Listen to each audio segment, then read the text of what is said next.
was house sitting for my grandma one weekend while she went to Florida with some of her church friends.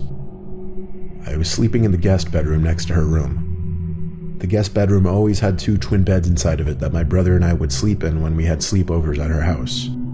I took the bed next to the window, but before getting into bed, I checked all the doors making sure they were locked. When I did get into bed, it was early, and I didn't actually go to sleep for a while.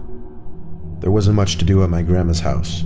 I was just on my phone for an hour or two, watching videos, texting people, whatever. That's when I thought I could start hearing someone's voice outside. It sounded like a woman's voice, saying hello. I left the bedroom and inched my way closer to the front door, moving slow because I was trying to listen. Hello? It was a woman's voice, just going hello like every 10 seconds. As I got closer to the front door, I realized that's where it seemed to be coming from. My grandma's door doesn't have a peephole, but the windows in her dining room gave a clear view of the front porch, so I went over to that window to attempt to get a view of who was out there.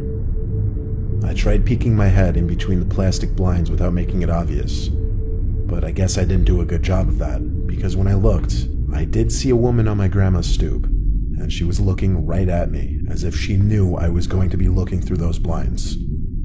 Once again, she said hello, with some freakish smile on her face. This woman was older, but don't picture her as some innocent-looking, small old lady. She looked like she was maybe late 50s, early 60s, and something about her face just skeeved me out. I moved away from the window and thought maybe it was one of my grandma's friends. It was midnight, though. Why would anyone come to the door this late? And why wouldn't she knock or ring the bell? Why was she just standing out there going hello over and over? I was genuinely unsettled. I just went back to the guest bedroom and shut the door. Now with the door shut as opposed to before, I couldn't hear that woman anymore. Maybe it was that, or she just decided to leave. I started texting everyone about it, my sisters, my friends, telling them how bizarre it was. But a good amount of time passed in silence, and I was starting to calm down. My sisters were telling me to call Grandma, but there was a 0% chance she was awake, and she barely ever even checked her cell phone anyway. Just like that, something broke the silence. A banging at the window.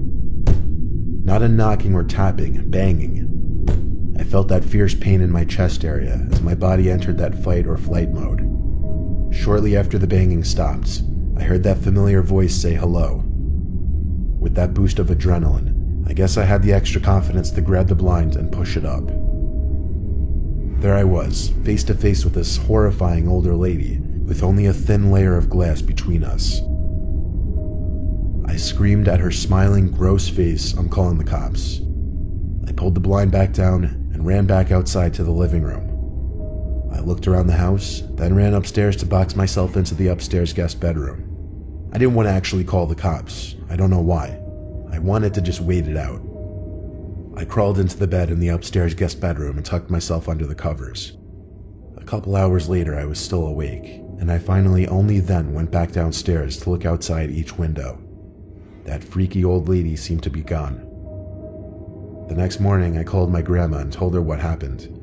She started yelling into the phone, clearly panicking and distressed. She told me how a few days earlier, she was being watched in the grocery store by some woman about 10 years younger than her, who just kept smiling at her for no reason. I told her to calm down. I didn't entirely know whether to correlate the two or not, but when we eventually got off the phone with each other, I did have to give it a second thought. My grandma is 75, and she has lost a bit of her wits, so I do have to take some of the things she says with a grain of salt. But the way she yelled into the phone about the woman in the store really gave me the chills, and I still wonder if it could have been the same person.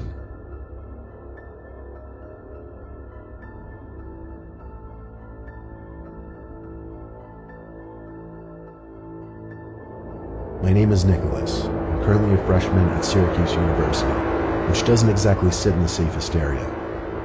I just went through a breakup with my first girlfriend, so I started getting back into the online dating scene. I was using the app Hinge when I found some blonde girl named Stephanie who I really connected with.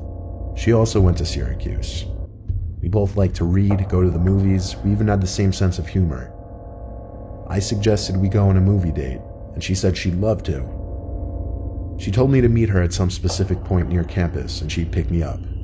So, around 9 o'clock, I waited on some corner of a normal neighborhood block, waiting for Stephanie. She asked me to share my location with her, and so I did.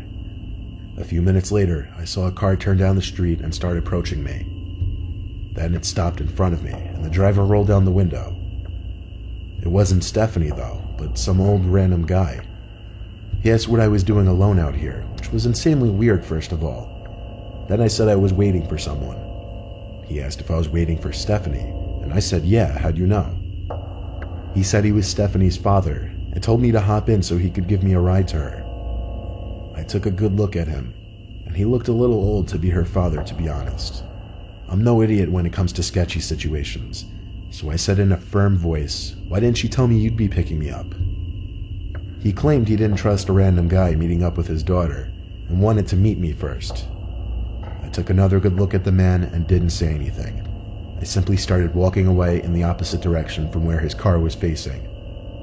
He started yelling, hey, hey, sounding surprised that I was just walking away like that, but I've heard way too many kidnapping stories to know where this could potentially go.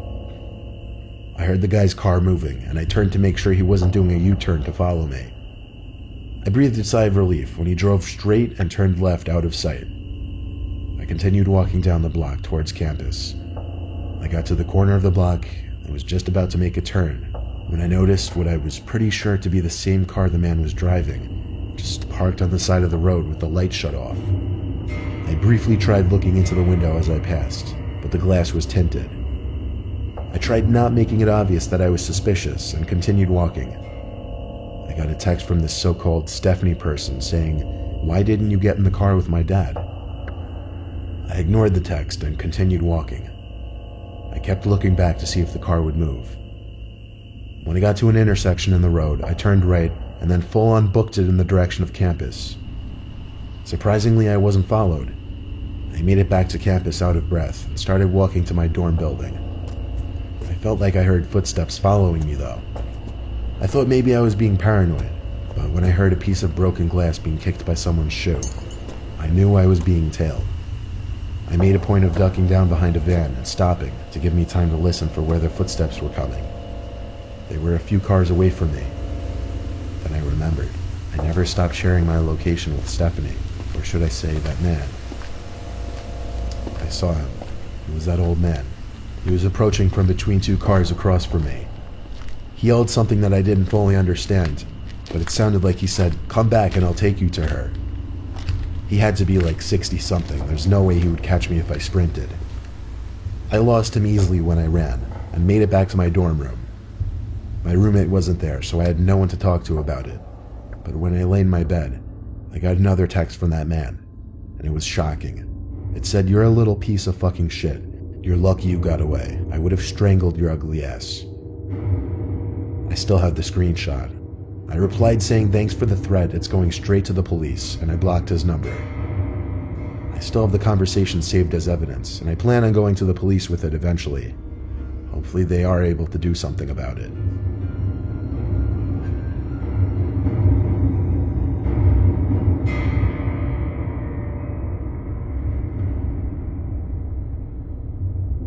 When I was 18, I had a side job as a part-time janitor at my high school over the summer.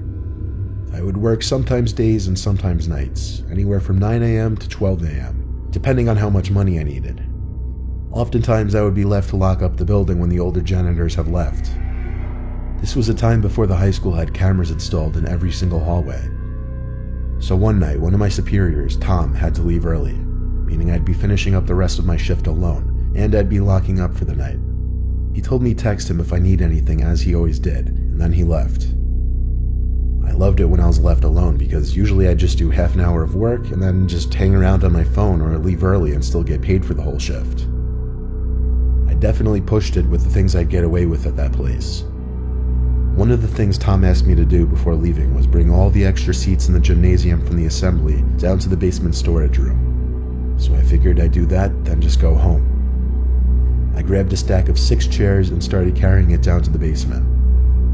The lights in the storage room were very dim. They kind of suck. The whole basement of that school wasn't exactly pretty. It felt more like a basement to a warehouse. Anyway, there were what appeared to be a bunch of art mannequins covered by paint cloths. You know, those big things that look like blankets. It seemed all the school's art supplies were stored down here. I dropped a stack of chairs down where the rest of the chairs were stored, and went back up to the gym to get more. When I came back down with more chairs, I noticed one of the mannequins was exposed now. The blanket was removed from on top of it. I know for sure it was covered minutes earlier because it was one of the front ones. I texted Tom saying, "I think someone's down in the basement." He said back, "What do you mean?" And I said one of the art cloths were moved. He took a minute to respond saying no one else should be there. Then I noticed something. The art cloth, tucked in the corner of the storage room, sitting outside of the light that was produced at the center of the room. It was covering something, surely. I started to tiptoe over to it, but when I was a few feet away from it, I realized whatever was under that cloth was moving just ever so slightly. There was undoubtedly someone hiding under there. I ran back upstairs and locked the basement door. I texted Tom saying someone is hiding under a cloth in the basement. He said call the cops, but I insisted he just come back since he only just left like 10 minutes ago. He didn't want to come back though. He told me to be a man and confront whoever was down there. So I went down to the basement again. However, the cloth was now strewn flat on the floor, and whoever was hiding under there was gone. But possibly the scariest thing was yet to happen. As I stood in the storage room, there were loud metallic thumps coming from above my head. I looked up and saw indents slowly forming in the large air vent above me. Someone was crawling through the main vent, then just stopped literally above me. And then, bangs. Bangs like whoever was in there was trying to break open the floor of the air vent. I didn't know what was happening, but I was officially done with this. I ran up the stairs, locked up the school, and went home.